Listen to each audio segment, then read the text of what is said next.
All right, here we are at the deadline of the tariff theater. So new tariffs have been imposed on Monday and Tuesday.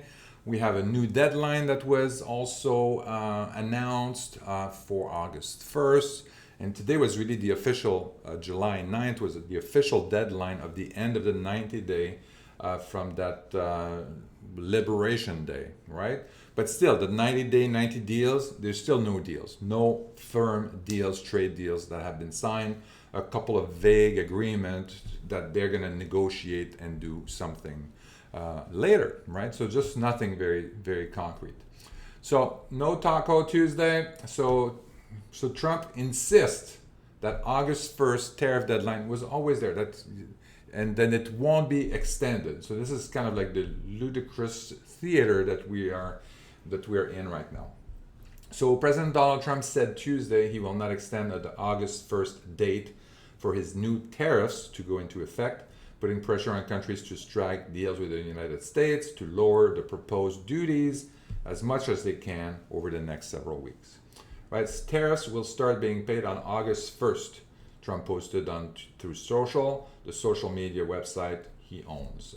The big money will start coming on August 1st. I think that was clear today, again, and Trump said it was possible that more deals could be announced with individual countries or trading partners, but that his preferred approach was to unilaterally pick a tariff rate to impose on a country and then notify them in a letter, as he did with Japan, South Korea, and 12 other countries on Monday.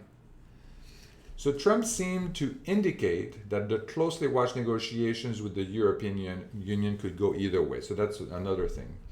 So they say, oh, they're very tough, but but now they're going to be nice and blah blah blah because we're very tough, and you know what that is. It's kind of like children talking. So Trump then insisted that unilaterally informing a country of its tariff rate in a letter is a deal. Interesting, because it's often too complicated to actually negotiate an agreement with them. Mind-blowing. The guy that's supposed to be the deal maker, the guy that's wrote The Art of the Deal, thinks that negotiating and making a deal is actually too complicated. Even though he started all this frickin' mess, he didn't have to do this. He could have picked on a couple of countries that were problematic and then start negotiating with them, or the one that had the biggest trade deficit or whatever. He didn't have to engage with 200 countries at the same time. That's his choice. They made it complicated, because it's often too complicated to negotiate all these agreements. So he's just going to send them a letter and notifying them what the tariff rate is. Just absolutely lazy, insane, and definitely not the kind of thing that a deal maker would be doing.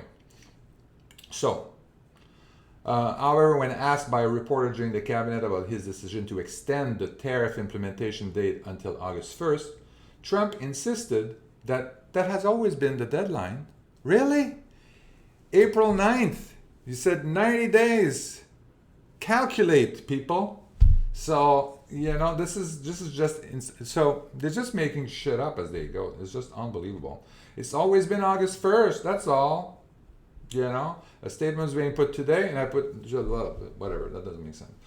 So Trump even told reporters Monday that August 1st deadline was firm, but not 100% firm. Does that make sense to anybody here? This is wishy-washy, confusing. Is this a firm or not firm? Like, you pick. It's not 100% firm. So, because if they call up and they say, well, we'd like it a different way and stuff like that, then I'd be open to that. But that would be negotiation, not too complicated for you.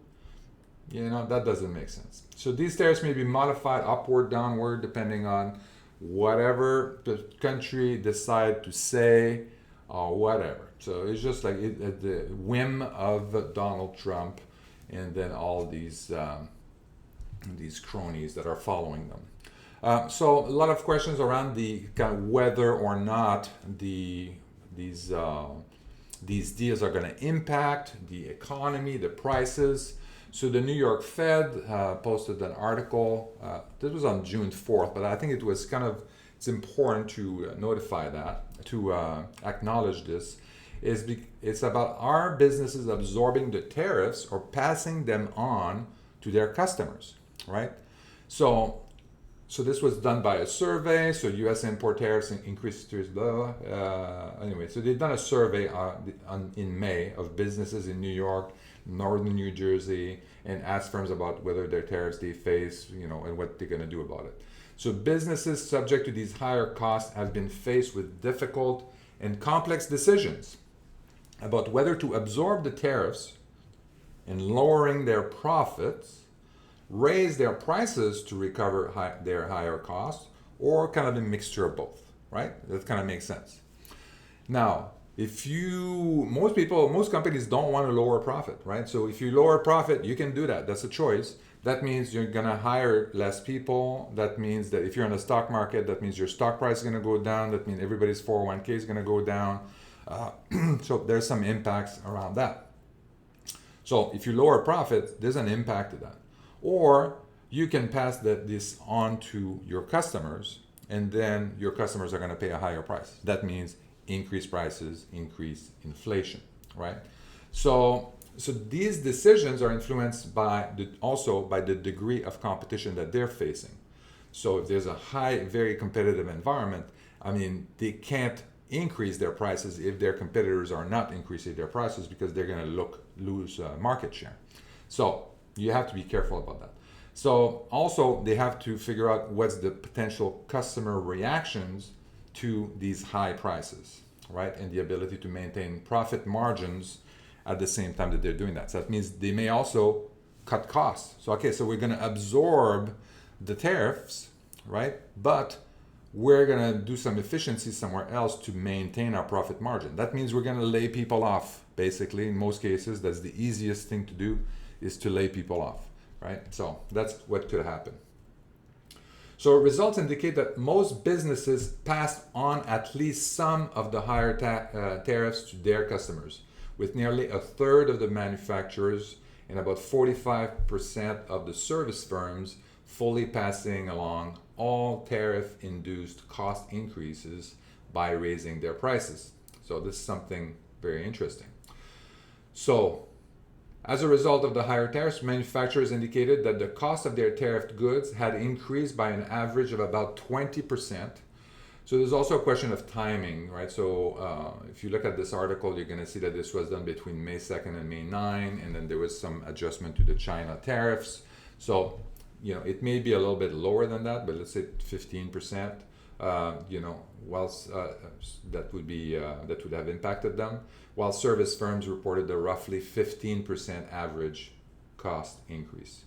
So most businesses pass through some. So this is what it looks like. So there's about 25% of the businesses that did not pass any increase to their customers, any of the tariff-induced increase to the customers. But you can see that, you have about 45% of the service firm, 30% of the manufacturer. Most of them pass on some of the tariffs to their customers. We also asked firms that raise their prices due to tariffs how quickly they did so. And they did it pretty quickly. You can see that the majority did it within 3 months of the impact when they started seeing the increase in prices from the tariffs. So we can expect that. So how have higher tariffs affected businesses? So a couple of things. So tariffs generate, so the big thing here, you can see the blue mark here means that it increased strongly, the dark one. So here we could say selling prices of your goods directly subject to tariffs. So the manufacturer sold the increase 50% strongly increased their selling prices of their goods directly subject to the tariffs. So that's what this means, the dark blue one. So this is 50%.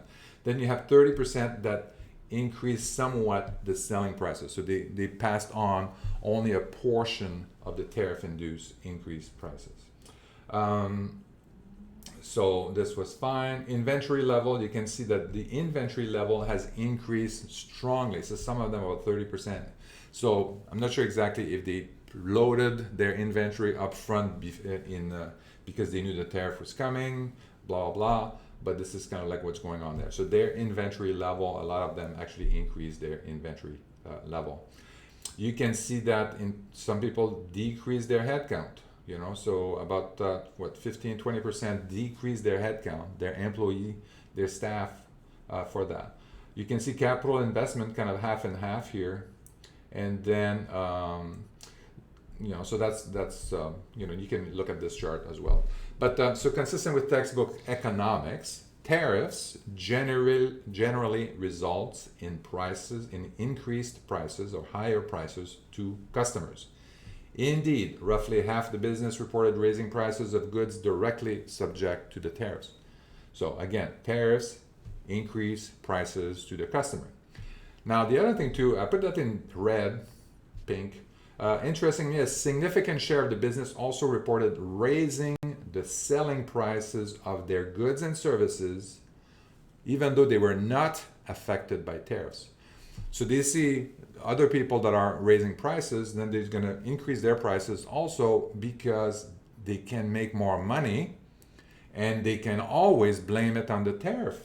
So, this is a great idea. So it is possible that in some cases businesses were taking advantage of an escalating pricing environment to increase prices. And we've seen this happen in 2018, 2019.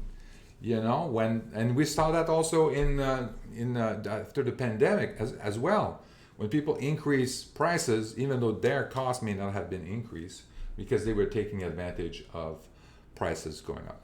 So I hope that clears some things up. Again, I'm out there kind of like listening to watching the news, reading some interesting article, trying to summarize and put a slant on what's going on to make sure that we know what to do and how to take action, and having a secured financial situation. So make sure you like, subscribe, and see you next time.